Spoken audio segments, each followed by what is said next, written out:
हमारे अध्ययन का यह 7वां सप्ताह है और इस सप्ताह जिन 3 अध्यायों का अध्ययन हम करने जा रहे हैं उनमें साहित्य के इतिहास में लोक भाषाओं का स्थान, हिंदी साहित्य के इतिहास लेखन में लोक भाषाएं और साहित्य के इतिहास लेखन में लोक साहित्य के स्थान से संबंधित चर्चा हम करेंगे। जिस तरह से भाषा एवं साहित्य का संबंध स्पष्ट है, उसी प्रकार से भाषा के इतिहास और साहित्य के इतिहास का भी संबंध होता ही है।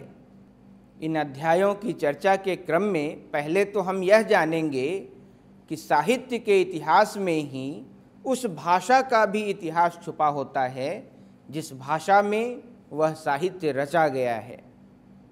हमारे सामने एक समस्या भी खड़ी होगी कि भाषा की विभिन्न लोक भाषाएं होती हैं और किसी भी साहित्यिक भाषा का उसकी लोक भाषाओं से संबंध कायम रखना आवश्यक होता है। यहाँ समस्या यह होगी कि साहित्य के इतिहास में लोक भाषाओं को जगह दी जाए या नहीं।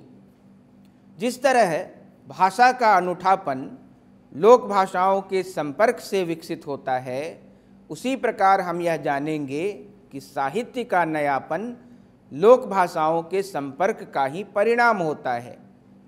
हम यह भी चर्चा करेंगे कि इन्हीं कारणों से साहित्य का इतिहास लिखते हुए साहित्यिक भाषा के साथ साथ लोक भाषाओं के साहित्य को भी ध्यान में रखना आवश्यक होता है।